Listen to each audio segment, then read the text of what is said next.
الحمد لله الذي هدانا لهذا وما كنا لنهتدي لولا أن هدانا الله أشهد أن لا إله إلا الله وحده لا شريك له اللهم صل وسلم وبارك على سيدنا محمد وعلى آل سيدنا محمد كما صليت وسلمت وباركت على سيدنا إبراهيم وعلى آل إبراهيم في العالمين إنك حميد مجيد أما بعد فيا أيها الهادرون أوصيكم وإياي بتقوى الله فقد فاز المتقون قال الله تعالى في كتابه الكريم أعوذ بالله من الشيطان الرجيم يا أيها الذين آمنوا اتقوا الله حق تقاته ولا تموتن إلا وأنتم مسلمون وقال أيضا في آية أخرى سبحان الذي أسرى بعبده ليلا من المسجد الحرام إلى المسجد الأقصى الذي باركنا حوله لنريه من آياتنا إنه هو السميع البصير صدق الله العظيم وصدق رسوله النبي الكريم ونحن على ذلك من الشاهدين والشاكرين والحمد لله رب العالمين. Ma'asyiral muslimin, sidang jemaah rahimakumullah. Pada siang hari yang mulia ini, mari kita kembali bersyukur kehadirat Allah Subhanahu wa taala atas begitu banyak limpahan nikmat yang senantiasa tercurah kepada kita. Harapan kita semakin bersyukur kita kehadirat Allah Subhanahu wa taala. Sebagaimana janji Allah Subhanahu wa taala bagi hamba-hambanya yang senantiasa bersyukur akan ditambah dengan nikmat-nikmat yang lebih banyak lagi, dan kelak puncaknya di hadapan Allah Subhanahu wa taala kita digolongkan ke dalam hamba-hambanya abdan syakura, hamba-hambanya yang senantiasa pandai bersyukur sehingga kita terbebas daripada pedihnya azab Allah Subhanahu wa taala. Kemudian salawat dan salam mari senantiasa kita hadiahkan kehadiran junjungan alam Nabi Muhammad sallallahu alaihi wasallam. Allahumma shalli ala sayyidina Muhammad wa ala ali sayyidina Muhammad, dengan harapan kuat di hadapan Allah Subhanahu wa taala. Satu-satunya yang bisa kita harapkan dapat menolong kita adalah baginda Nabi Muhammad sallallahu alaihi wasallam. Kita diakui, kita dikenali sebagai umatnya, kemudian diberikannya syafaatnya kepada kita sehingga kita terbebas daripada pedihnya azab Allah Subhanahu wa taala. Amin ya rabbal alamin. Melalui khutbah yang singkat ini, khatib berwasiat baik kepada diri sendiri, kepada jemaah sekalian, marilah kita senantiasa meningkatkan ketakwaan kita terhadap Allah Subhanahu wa taala. Takwa dalam arti kata senantiasa kita jalankan seluruh perintah-perintah Allah Subhanahu wa taala dan kita tinggalkan seluruh larangan-larangannya. Kelak takwa inilah yang menjadi bekal kita yang akan kita bawa menuju hadapan Allah Subhanahu wa taala. Wa tazawwadu fa inna khairaz zadi taqwa. Maka berbekallah kalian, akan tetapi ingat sebaik-baik bekal adalah ketakwaan.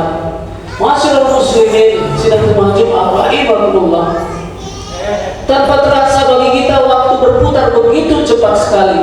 Hari ini kita telah berada di akhir bulan daripada bulan Rajab, salah satu bulan yang dimuliakan oleh Allah Subhanahu wa taala.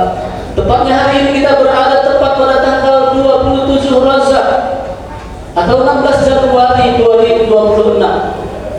Ma'asyiral muslimin, sedang jemaah rahimakumullah. Ada sebuah peristiwa yang sangat agung yang terjadi pada tanggal malam 27 Rajab yang dialami oleh baginda Nabi Muhammad sallallahu alaihi wasallam, yang mana baginda Rasulullah sallallahu alaihi wasallam diperjalankan oleh Allah Subhanahu wa taala dari Masjidil Haram menuju Masjidil Aqsa atau yang disebut dengan peristiwa Isra. Kemudian dilanjutkan lagi dari Masjidil Aqsa menuju Sidratul Muntaha atau yang disebut dengan peristiwa Mi'raj. Ma'asyiral muslimin, sidang jemaah rahimakumullah. Peristiwa agung tersebut diabadikan oleh Allah Subhanahu wa taala di dalam Al-Qur'an surah Al-Isra ayat 1. A'udzu billahi minasyaitonir rajim. Subhanalladzi asra bi 'abdihi lailan minal masjidil haram ila al-masjidil aqsa alladzi barakna hawlahu linuriyahu min ayatina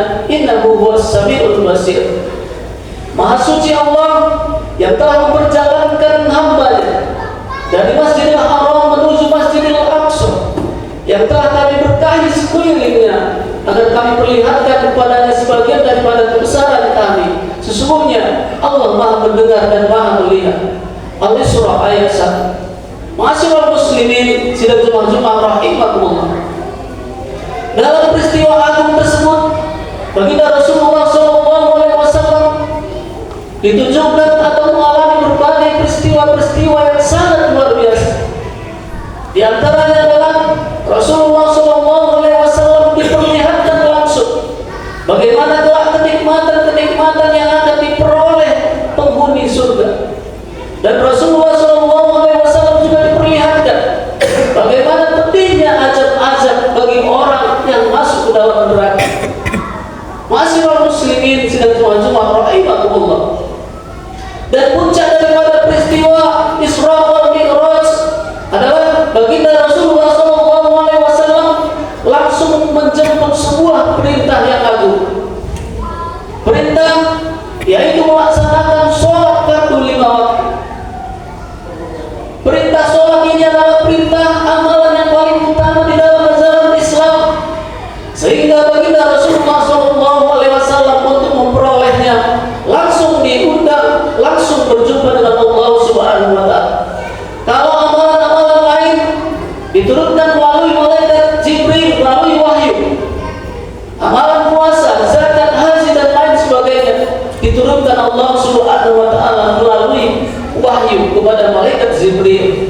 Akan tetapi terkhusus perintah sholat langsung dijemput oleh baginda Rasulullah SAW. Jadi menunjukkan betapa agungnya perintah amalan sholat yang ada pada kita. Ma'asyiral muslimin sidang Jumat rahimakumullah.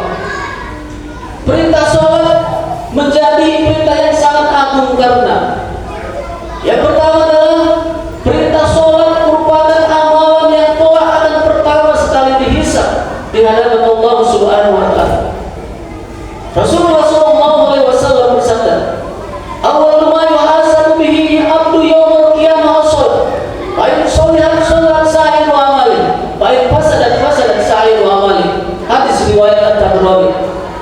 Amalan yang pertama sekali telah akan dihisab pada hari kiamat adalah sholat.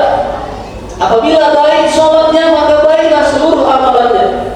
Akan tetapi apabila buruk sholatnya maka buruk pula lah amalan-amalannya yang lain. Ma'asyiral muslimin sidang Jumat rahimakumullah. Maka sholat jangan sampai kita abaikan. Perintah sholat harus kita utamakan. Bahkan Rasulullah SAW suatu ketika ditanya oleh sahabat, "Ayu amalin ahabba ila Allah?" Sahabat bertanya, "Ya Rasul, amalan apakah yang paling dicintai oleh Allah Subhanahu wa Ta'ala?" Maka dijawab oleh baginda Rasulullah SAW, "As-sholatu ala waqtiha." Sholat tepat pada waktunya. Dari hadis ini kita mengambil pelajaran bahwasanya amalan yang paling dicintai oleh Allah Subhanahu wa Ta'ala adalah sholat tepat pada waktunya. Artinya, ketika telah dikumandangkan azan, maka bersegeralah kita untuk menunaikan melaksanakan perintah sholat. Jangan sampai kita tunda-tunda, jangan sampai kita akhir-akhirkan. Ketika telah berkumandang azan, maka kita tinggalkan seluruh perniagaan, kita laksanakan sholat. Bagi laki-laki kita laksanakan secara berjamaah. Ma'asyiral muslimin sidang Jumat rahimakumullah. Dan amalan sholat adalah amalan yang tidak bisa ada alasan apapun bagi kita untuk meninggalkannya. Tidak ada uzur bagi kita untuk bisa meninggalkan sholat. Ketika kita sakit, diberikan keringanan. Tidak bisa terkena air, boleh bertayamum. Tidak bisa berdiri, boleh duduk. Tidak bisa duduk, boleh berbaring. Tidak bisa bergerak, boleh dengan isyarat. Dan pada akhirnya, ketika sama sekali kita tidak bisa lagi bergerak, kita telah terbujur kaku, kita telah dipanggil oleh Allah Subhanahu wa Ta'ala, kita juga masih ada kewajiban bagi orang-orang yang kita tinggalkan, yaitu fardu kifayah untuk menyolatkan kita. Ini menunjukkan betapa perintah sholat ini adalah perintah yang tidak bisa kita abaikan begitu saja. Dan perintah sholat adalah pembeda antara kita dan orang-orang kafir. Pembeda antara kita dan orang-orang kafir adalah perintah sholat. Masyarul muslimin sidang Jumat rahimahullah. Al-Imam Al-Ghazali menjelaskan dalam kitabnya Ihya Ulumuddin bagaimana caranya agar kita bisa khusyuk dalam melaksanakan perintah sholat. Karena tidak bisa kita pungkiri ketika kita sholat, ruh kita mungkin berlari ke sana kemari, pikiran kita ke sana kemari. Akan tetapi kita telah diajari oleh Imam besar Imam Al-Ghazali bagaimana caranya agar kita bisa melaksanakan sholat dengan khusyuk. Yang pertama adalah hudurul qalb. Kita hadirkan hati kita ketika melaksanakan sholat. Ketika hati kita berlalu, kita paksa lagi, kita hadirkan lagi. Ketika hati kita mengingat sesuatu, kita ingat lagi Allah.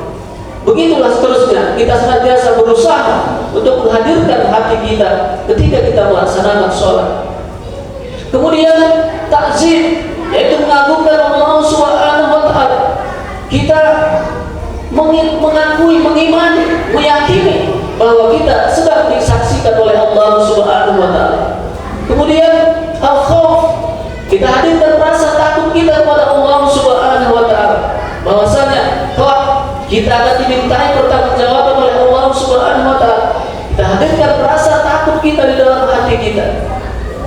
Kemudian at-tafahum, sedaya mampu kita berusaha untuk memahami bacaan-bacaan sholat kita, makna-makna daripada gerakan sholat kita sebisa mungkin kita pelajari.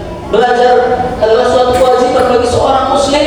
Tidak ada batas waktu akhir untuk belajar. Bahkan kita dianjurkan untuk belajar mulai dari buayan sampai dia umur. Maka waktu kita yang masih ada kita pergunakan untuk mengkaji ilmu agama, kita untuk memahami bacaan-bacaan sholat. Jangan sampai hari demi hari kita lalui, usia kita semakin bertambah, akan tetapi pengetahuan agama kita tidak bertambah. Kita membaca bacaan sholat, akan tetapi sama sekali kita tidak memahami maknanya, maka sulit bagi kita untuk akan khusyuk ketika melaksanakan sholat. Masyarul muslimin sidang Jumat rahimahullah. Kiranya hari ini ketika masih diberikan oleh Allah Subhanahu wa Ta'ala kesempatan bagi kita masih bisa menggerakkan tangan kita, menggerakkan badan kita masih bisa menghirup segarnya udara Allah Subhanahu wa Ta'ala, maka kita hadirkan hati kita buka hati kita agar kiranya momentum peringatan Isra wal Mi'raj yang hari ini tepat 27 Rajab untuk menyadarkan diri kita kembali betapa pentingnya amalan sholat yang telah akan kita bawa menuju hadapan Allah Subhanahu wa Ta'ala. Mari kita berusaha untuk senantiasa memperbaiki amal sholat kita. Kalau selama ini sholat kita masih bolong-bolong, kita janjikan dalam hati kita agar kita perbaiki seluruh amalan-amalan kita, terutama sholat. Mudah-mudahan kita seluruhnya yang berhadir merupakan orang-orang yang senantiasa dibukakan oleh Allah Subhanahu wa Ta'ala hati kita, dibukakan hidayah kepada kita agar kita dapat melaksanakan perintah-perintahnya, terutama perintah sholat. Amin ya rabbal alamin. Barakallahu li wa lakum bil Qur'anil azim wa nafa'ani wa iyyakum bima fihi minal ayati wa dzikril hakim wa taqabbal minni wa minkum tilawatahu innahu huwal